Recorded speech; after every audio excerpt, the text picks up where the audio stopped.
Picture this. You walk into a bank. You sign papers for 30 years. You think you just bought a house. You didn't. You bought a mathematical trap that will cost you $3 million in opportunity cost over your lifetime. I'm a mathematician. I spent 40 years studying patterns in numbers, built $28 billion doing it. And today, I'm going to show you 6 things that everyone buys thinking they're building wealth, when mathematically, they're destroying it. First one might shock you. It's your house. Not just any house, a financed house. And by the end of this, you'll see exactly why a mortgage is the single biggest wealth destroyer in America, hidden behind the dream of home ownership. But it's not just houses. There are 5 other financial decisions that look smart, feel responsible, and mathematically guarantee you'll stay middle class forever. I'm going to walk through all 6, show you the actual numbers, and prove why the math doesn't care about your feelings or what society tells you to do. Let's start with the big one. The average American house costs $500,000 today. You put down 20%. That's $100,000. You finance $400,000 at 7% interest for 30 years. Your monthly payment is $2,657. Sounds reasonable, right? Let me show you what just happened mathematically. Over 30 years, you'll pay the bank $956,520, nearly $1 million for a $400,000 loan. That's $556,000 in interest alone. But that's not even the worst part. The worst part is what that $2,657 per month could have become if you invested it instead. At 10% annual return, the historical average of the S&P 500, that same monthly payment invested for 30 years becomes $9.9 million. Not a typo. $9.9 million. Your $500,000 house just cost you $9.4 million in opportunity cost. And here's the kicker. That house you bought for $500,000? In 30 years, it'll be worth maybe $900,000 if you're lucky. Real estate appreciation averages 3 to 4% annually. So you paid $1 million to the bank, locked up $100,000 in down payment, and your net gain is $400,000 over 30 years. Meanwhile, the person who rented a similar place for $2,000 a month and invested the difference, which is $657 monthly, plus that $100,000 down payment, they have $11.2 million.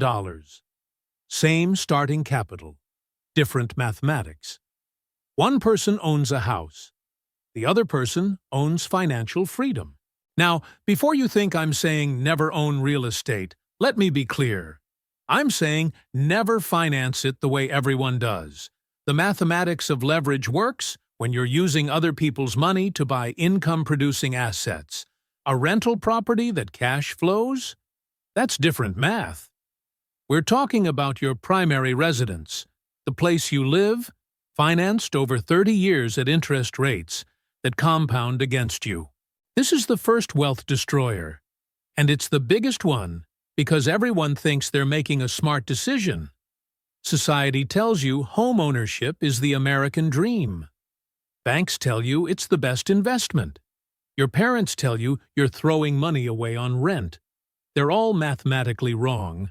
Rent isn't throwing money away. It's paying for flexibility and investing the difference. But here's why this trap is so insidious. It feels good. You own something. You can paint the walls. You build equity. All true. But the math shows that the equity you build is pathetically small compared to what that same capital would generate in compound growth. And that's just the mortgage payment. We haven't even talked about property taxes, insurance, maintenance, HOA fees. The real cost of home ownership is closer to $3,500 a month when you factor everything in. That gap between renting for $2,000 and the true cost of ownership at $3,500? That's $1,500 monthly that could be compounding. Over 30 years at 10%, that alone is $3.4 million. If you want to understand why the wealthy think differently about money, why they see patterns that 99% of people miss, you need to start thinking in terms of opportunity cost, not just dollar cost. Subscribe to this channel right now, because what I'm about to show you in the next 5 wealth destroyers will completely change how you see every financial decision. Most people make choices based on what sounds responsible. You'll learn to make choices based on what the numbers actually say. Hit that button. Wealth destroyer number 2. New cars. And I'm not talking about cars in general. I'm talking about new cars specifically, and the financing that comes with them. The average new car in America costs $48,000 today. Most people finance it. 6-year loan at 7% interest. Monthly payment is $687. You think you're buying transportation. Let me show you what you actually bought. Total paid over 6 years, $49,464. That's $1,464 in interest for the loan itself. Not terrible, right? Wrong. Because we're not done with the math. That new car loses 20% of its value the moment you drive it off the lot. $9,600 gone in 60 seconds. After 1 year, it's worth $38,400. After 3 years, it's worth $33,600. After 6 years, when you finish paying it off, it's worth $24,000. You paid $49,000 for something now worth $24,000. $25,000 loss. But again, that's not the real cost. The real cost is what that $687 per month for 6 years could have become. Invested at 10%, that's $63,700. You gave up $63,700 in future wealth to drive a depreciating asset for 6 years. And here's where it gets brutal.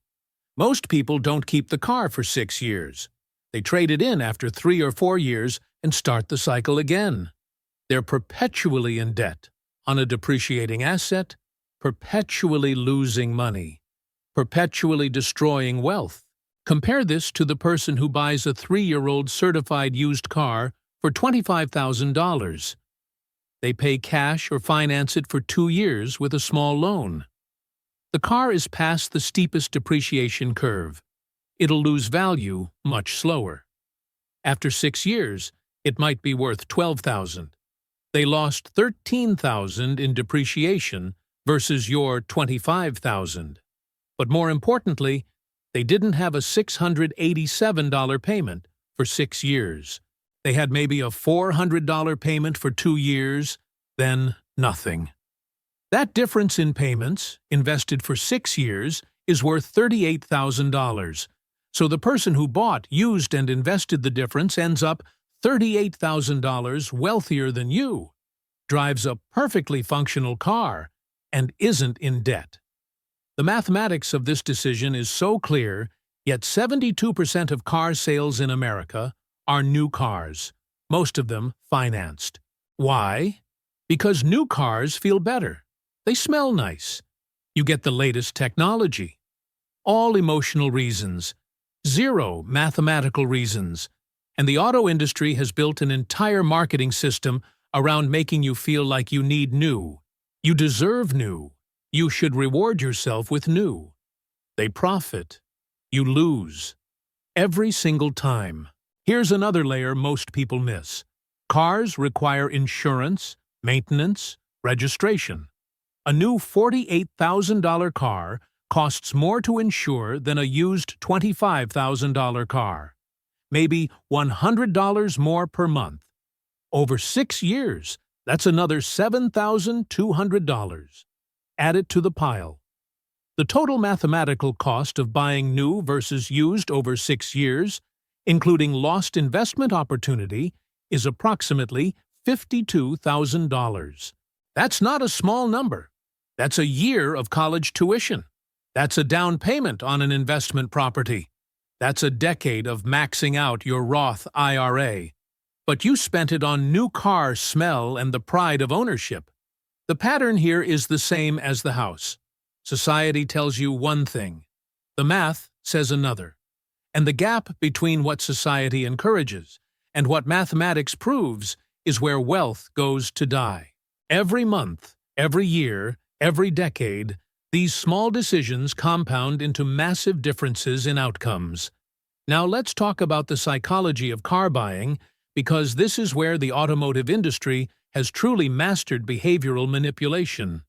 They've figured out how to make terrible financial decisions feel like wins. First, they focus you on monthly payment instead of total cost. $687 a month sounds manageable. $49,000 total sounds insane. So they talk about monthly payment exclusively. Second, they extend loan terms. Used to be 4 years was standard. Now 6 or 7 years is common. Why? Because longer terms mean lower monthly payments, which sounds better, even though you're paying more interest and staying in debt longer. Some dealers now offer 8-year car loans. 8 years. That car will be worth $15,000 when you finally pay it off. You'll have paid $55,000 for it. Third, they use trade-ins to hide losses. You bring in your old car. They give you $15,000 trade-in value. Sounds great, except your car was worth $18,000 private sale. They just took $3,000 from you, but you didn't feel it because it was hidden in the transaction. Fourth, they bundle everything. Extended warranties, gap insurance, paint protection, fabric protection. Each one sounds reasonable. $2,000 for warranty, $1,000 for gap insurance, $800 for paint protection. Suddenly, you're at $4,000 in add-ons. Your $48,000 car is now $52,000. But it happened gradually, one reasonable decision at a time. The cumulative effect of these tactics is that people consistently make decisions that are 5 to 10 times worse financially than the alternative, and they feel good about it. They drive off the lot in a new car, excited about their purchase, completely unaware they just destroyed $50,000 to $100,000 of future wealth. And they'll do it again in 6 years. And again 6 years after that. 3 times over 18 years. $300,000 in opportunity cost over 2 decades of car buying. But here's what makes this particularly insidious. The person buying new cars can afford them. They have good income. They make the payments on time. They're financially responsible in the traditional sense, but they're mathematically irresponsible.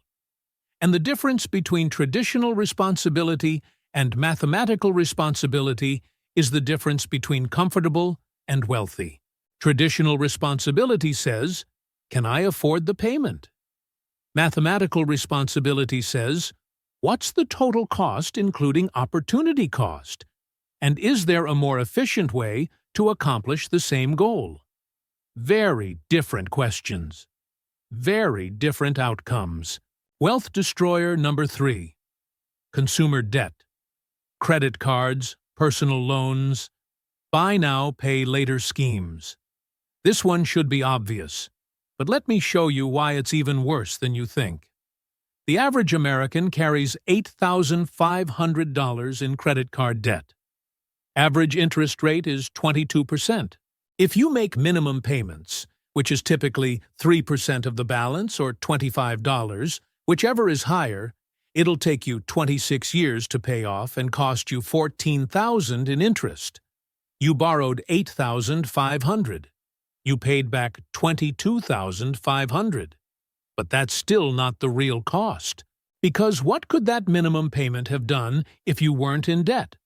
Average minimum payment on $8,500 of debt is about $255 monthly. Over 26 years at 10% return, that's $397,000. Your $8,500 purchase just cost you $397,000 in opportunity cost. And this assumes you don't add more debt, which statistically you will. The average person gets out of credit card debt and then goes right back in within 2 years. Here's why consumer debt is mathematically catastrophic. It's negative compounding working against you. While compound interest in investments works for you, compound interest on debt works against you. And at 22%, it works really fast. Every month you carry a balance. You're not just paying interest on the original amount. You're paying interest on the interest. Your debt grows exponentially if you're not paying it down aggressively. This is the opposite of wealth building. This is wealth destruction in its purest mathematical form. And the credit card companies know exactly what they're doing. They set minimum payments low enough that you can afford them, which keeps you in debt longer, which maximizes their profit. They make it easy to borrow, hard to pay back. They gamify spending with rewards points and cash back, so you feel like you're winning while you're losing. They've mathematically optimized the system to extract maximum wealth from you over maximum time. Now, let me show you what happens when you flip this. Person A has $8,500 in credit card debt, pays minimums for 26 years, ends with 0 debt and 0 savings. Person B takes that same $8,500 and pays off their debt aggressively in 2 years by paying $400 monthly. After 2 years, they redirect that $400 to investments for the remaining 24 years. At 10% return, they end with $151,000. Person C never goes into debt in the first place and invests $400 monthly for 26 years. They end with $578,000. Same timeline. 3 different approaches to debt. Person A ends with nothing. Person B ends with $151,000. Person C ends with $578,000.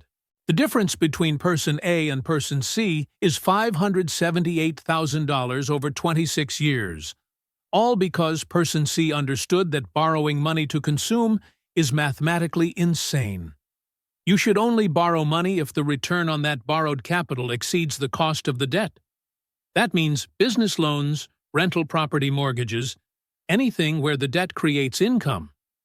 Borrowing money to buy things that decrease in value or provide no return is financial suicide. Yet credit card debt in America is over $1 trillion. That's $1 trillion of wealth being actively destroyed through negative compounding. $1 trillion that could be building generational wealth is instead enriching banks and credit card companies. Here's a scenario that happens every single day to millions of Americans. Young professional, age 28, makes $70,000 a year, has $15,000 in credit card debt from lifestyle expenses, travel, dining out, clothes. Minimum payment is $350 monthly. At 19% interest, that debt will take 7 years to pay off and cost $29,400 in total payments. But this person doesn't pay it off. Instead, they continue using the cards. They pay $350, but charge $400. Balance slowly grows. By age 35, the debt is at $22,000. They finally wake up, stop using the cards, pay aggressively. Takes 3 years to clear. Total paid $31,000. But the real cost isn't $31,000.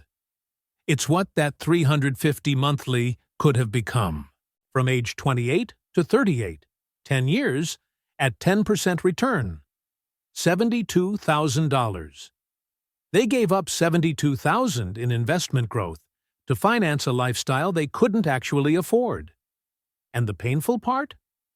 They can't even remember what they bought. The dinners are forgotten. The clothes are donated. The experiences are vague memories. But the mathematical cost is permanent. $72,000 of future wealth erased for consumption they can't recall. Contrast this with someone who uses credit cards strategically. They put everything on credit cards for rewards points, 2% cash back. But they pay the full balance every month. Never carry debt. Never pay interest. They're using the credit card company's money for 30 days, getting paid to do it, and then paying it back before interest accrues. Over 40 years, that 2% on all expenses might accumulate to $40,000 in cash back. Meanwhile, their peer who carries balances paid $200,000 in interest over the same period. Two people, same spending level, different strategies. One gains $40,000. The other loses $200,000. $240,000 difference from one behavior, paying balances in full. This is what I mean by mathematical thinking. It's not about whether you use credit cards.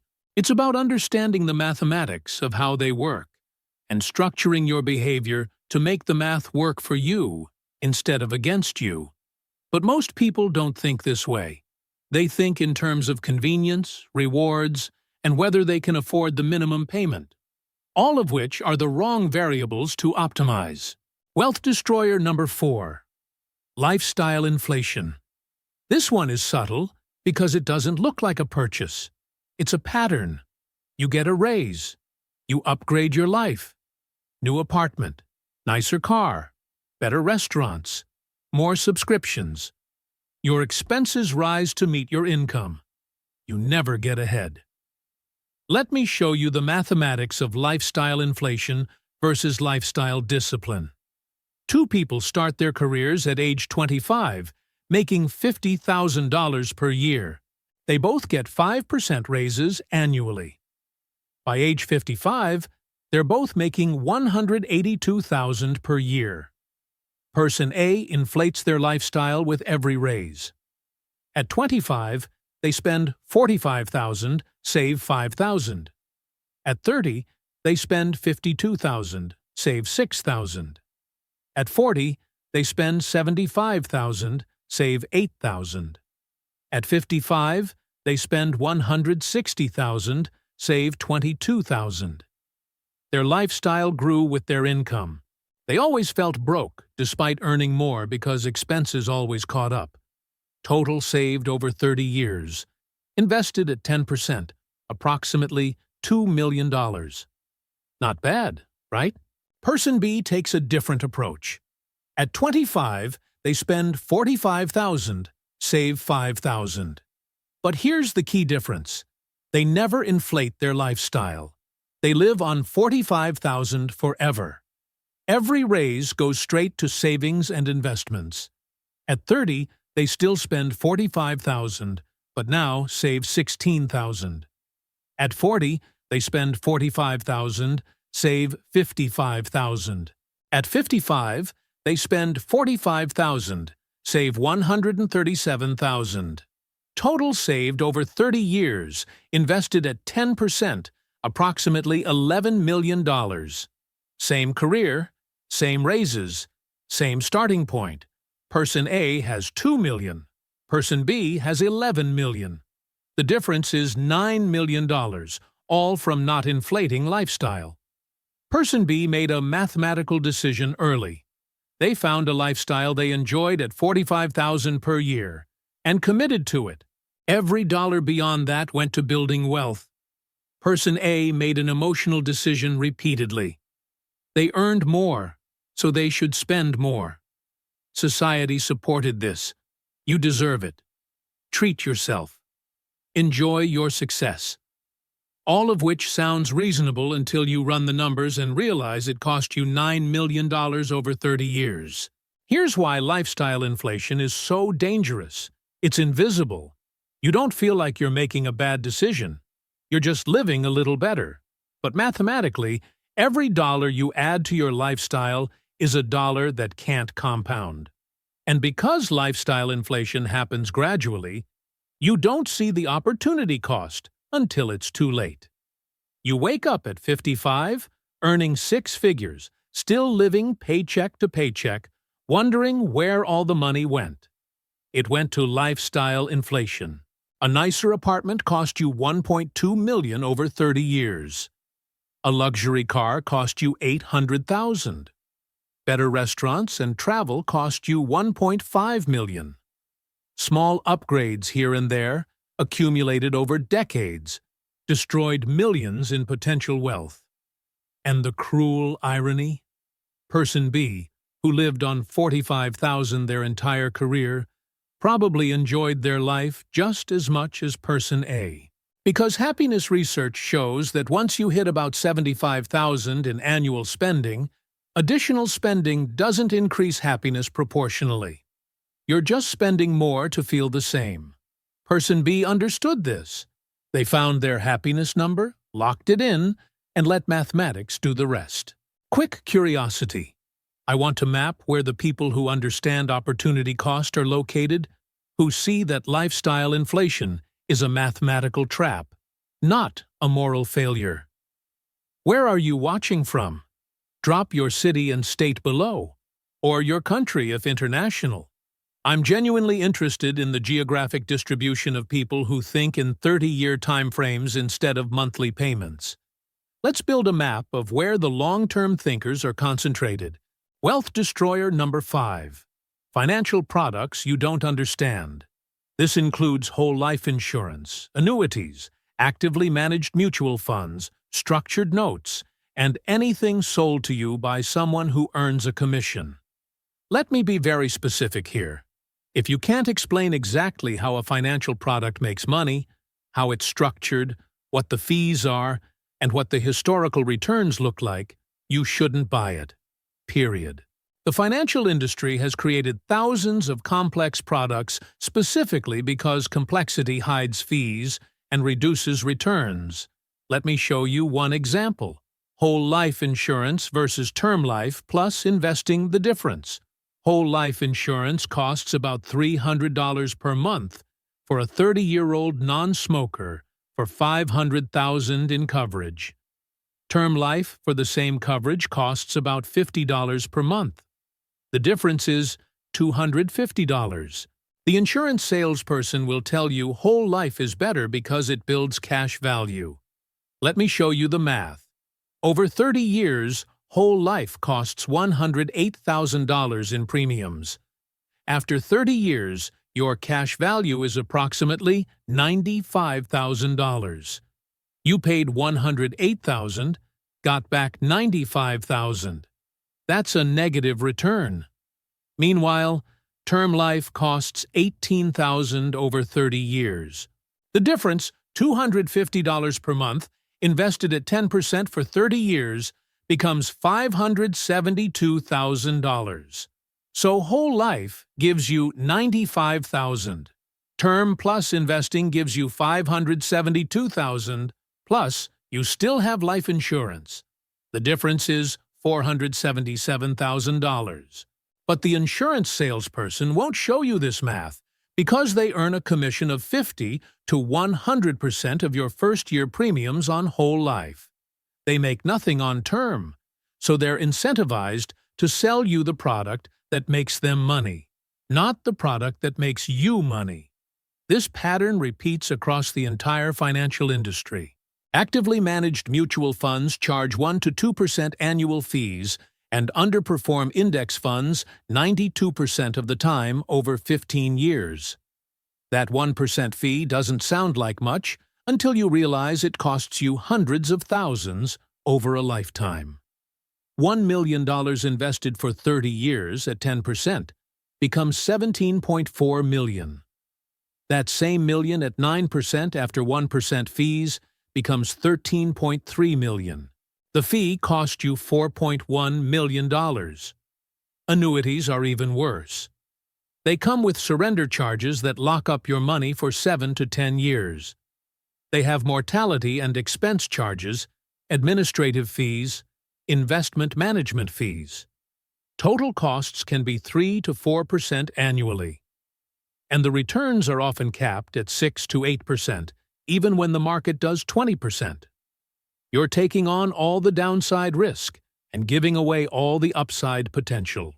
Why do people buy these products? Because they're sold, not bought. A salesperson with a nice suit and impressive credentials explains how it protects your money. guarantees income, provides peace of mind, all emotional benefits, no mathematical benefits. The pattern is always the same: complex product, hidden fees, commissioned salesperson, emotional pitch, terrible returns. And the tragedy is that the people buying these products think they're being responsible. They're working with a financial advisor. They're planning for retirement. They're making smart decisions. But they're not analyzing the mathematics. They're trusting someone whose incentives are not aligned with theirs. Wealth destroyer number 6. Education debt for low-return degrees. I'm going to be very direct about this because the numbers are brutal. The average student loan debt in America is $37,000.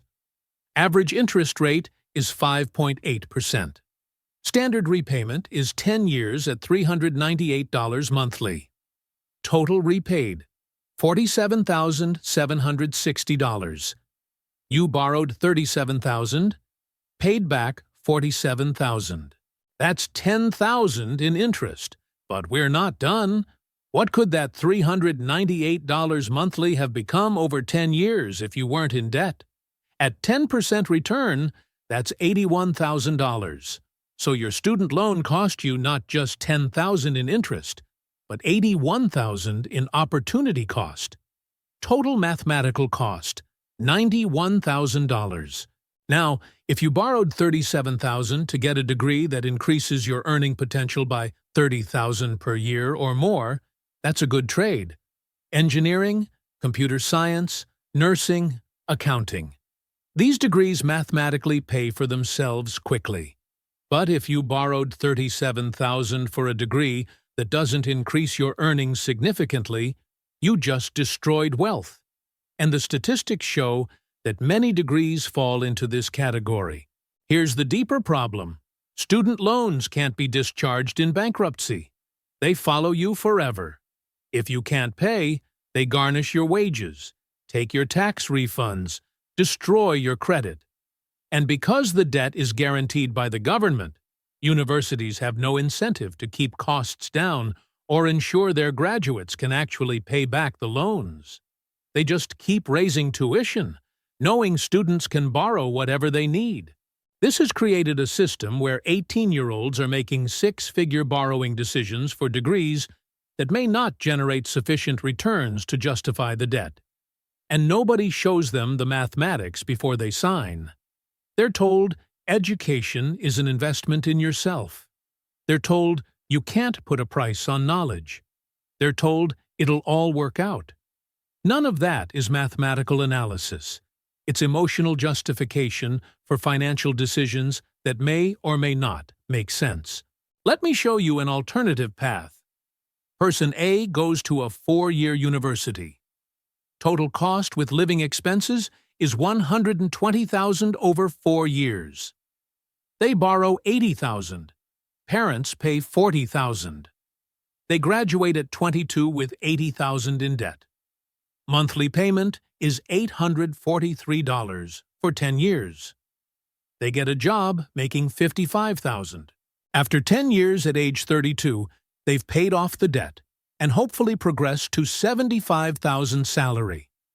Person B takes a different route. They go to community college for 2 years. Total cost $10,000. They work part-time and pay cash. They transfer to a state school for 2 years. Total cost $30,000. They work full-time summers and graduate with $15,000 in debt. They're 22 with $15,000 debt, making $50,000 in their first job. They pay off the debt in 2 years with aggressive payments. At age 24, debt-free, they start investing $800 monthly, which is approximately what Person A is still paying in loans. Over the next 8 years, while Person A is still paying loans, Person B accumulates $135,000 in investments. By age 32, Person B has $135,000 invested and is earning $70,000. Person A has 0 invested and is earning $75,000. Person B is ahead by $135,000 plus 8 years of compound growth head start. Over the next 30 years, that head start is worth approximately $1.9 million. Now, let me show you an even more extreme case that's becoming increasingly common. Person C goes to a private liberal arts college. Total cost over 4 years, $280,000. They borrow $200,000. Parents pay $80,000. Graduate with a degree in communications or psychology or English literature. Starting salary, $42,000. Monthly student loan payment, $2,109 for 10 years. But here's the problem.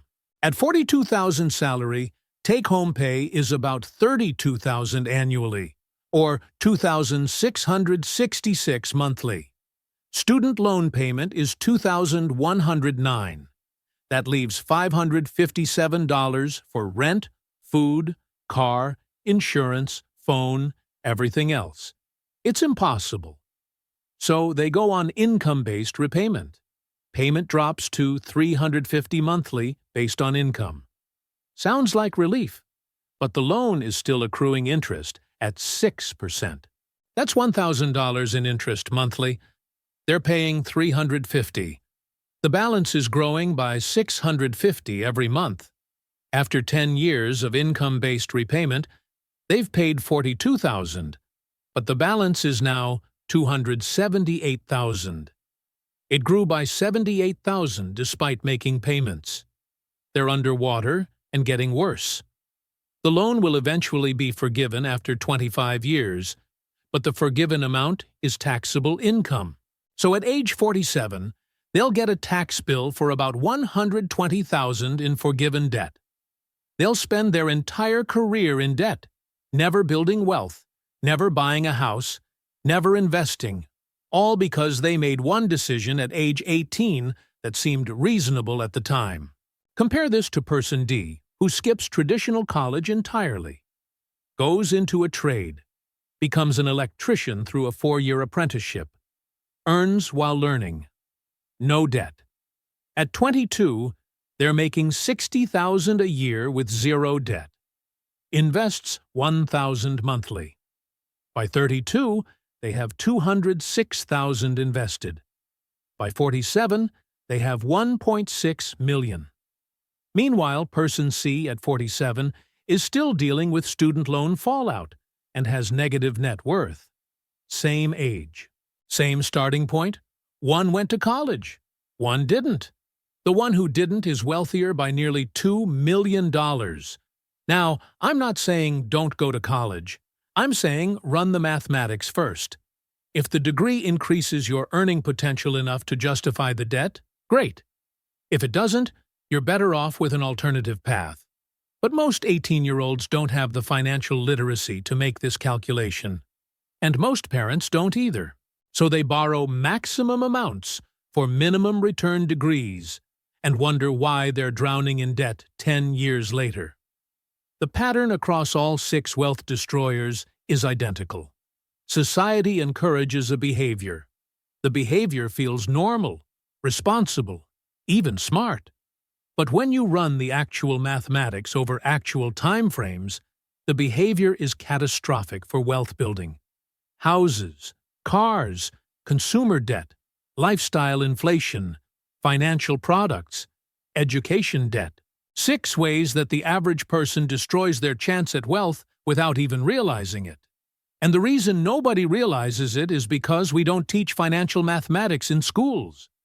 We teach algebra and geometry and calculus, but we don't teach how to calculate opportunity cost or compound interest over decades. We don't teach how to analyze financial decisions mathematically instead of emotionally. We don't teach how to see through marketing and sales tactics to the actual numbers underneath. So people make enormous financial decisions, life-altering decisions, based on feelings, social pressure, and what sounds reasonable. Then they wonder why they're broke at 55, despite doing everything society told them to do.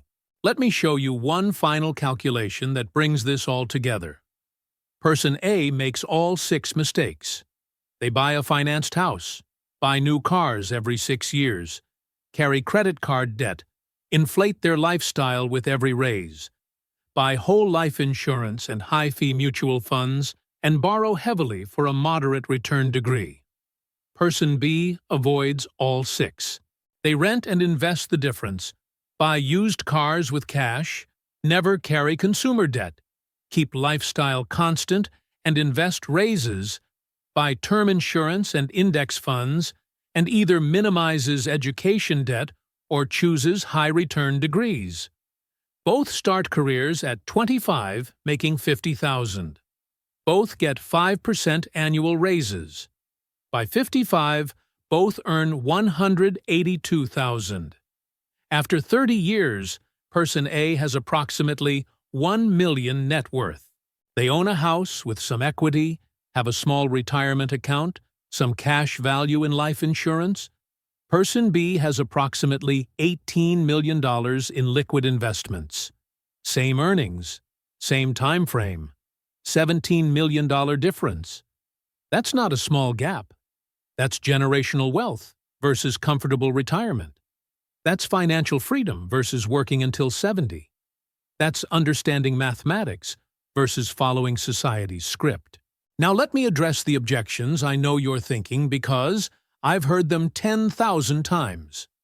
First objection, but I need a place to live, so I have to either rent or buy. True, but the math shows renting and investing is wealth optimal in most scenarios. Second objection, but my house appreciated 20% in 5 years. Also true for some people in some markets at some times, but you're cherry-picking one variable and ignoring the others. Property taxes went up. Insurance went up. You paid massive interest. And most importantly, you locked capital in an illiquid asset that doesn't compound. Even if your house doubled in value over 30 years, going from $500,000 to $1 million, your net gain after paying off the mortgage is about $500,000. Meanwhile, the renter who invested the difference has $9.7 million. Your house doubled. Their portfolio grew 20 times. Third objection, but I got a good interest rate, only 3%. Doesn't matter. The opportunity cost calculation still applies. At 3% interest, you're paying less to the bank, but you're still locking capital in an appreciating asset when you could be in a compounding asset. Fourth objection, but rent goes up every year. True, but so do property taxes, insurance, and maintenance.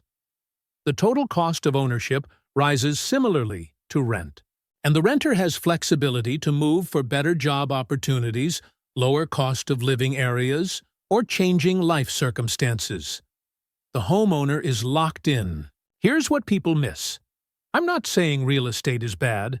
I'm saying the way most people buy real estate is mathematically suboptimal for wealth building. If you're going to buy property, buy it with cash after you've built wealth through investments.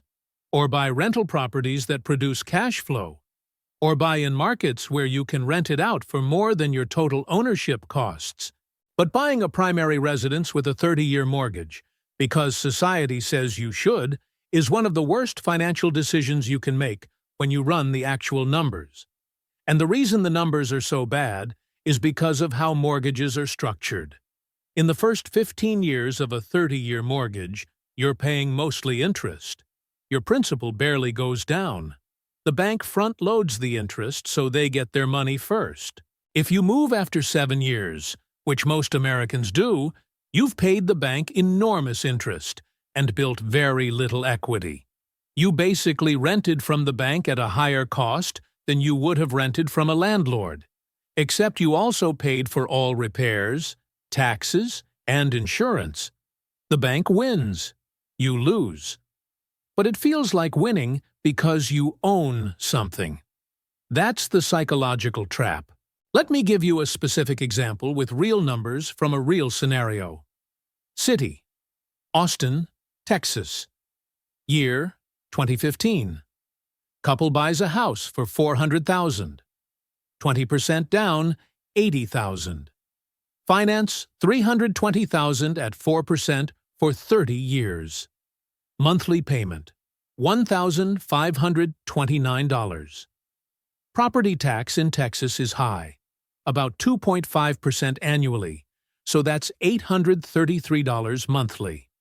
Insurance is $200 monthly. Maintenance averages 1% of home value annually. That's $333 monthly. Total monthly cost, $2,895. Fast forward to 2025. House is now worth $750,000. Looks great, right? They almost doubled their money. Let's check. They've paid $347,400 in total payments over 10 years. Current loan balance is $272,000. Equity is $478,000.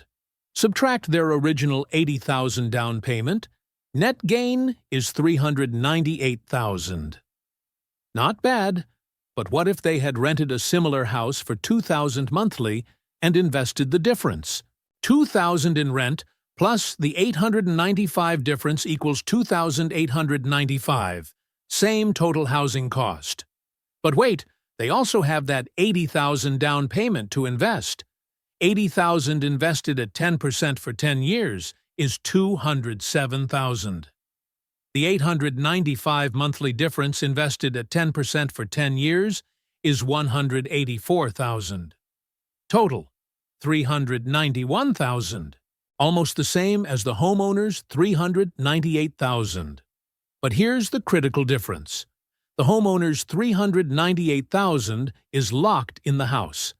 They can't access it without selling and paying 6% in realtor commissions, which is $45,000. So net after sale, $353,000. The renter's $391,000 is liquid, invested, and continuing to compound. Plus, the renter has flexibility. If a job opportunity opens in another city, they can move immediately. The homeowner has to sell, which takes months and costs tens of thousands. And this example used Austin, one of the hottest real estate markets in America, over the last decade. In markets where appreciation was slower, the math is even worse for homeowners. In markets where prices went down, homeowners lost catastrophically while renters were protected. The question isn't whether you're smart enough to understand this. You clearly are if you've followed along this far. The question is whether you'll act on it. And statistically, most people won't. They'll watch this, nod along, understand the math, and then do exactly what they were going to do anyway, because emotions override logic, social pressure overrides mathematics, and immediate gratification overrides long-term thinking. I know this because I've studied human behavior around money for 40 years. The math is simple. The execution is hard. Not because it's complicated, but because it requires going against the crowd, resisting social pressure, and delaying gratification for decades. Most people can't do it. They'll finance the house because everyone does. They'll buy the new car because they deserve it. They'll carry debt because it's normal. They'll inflate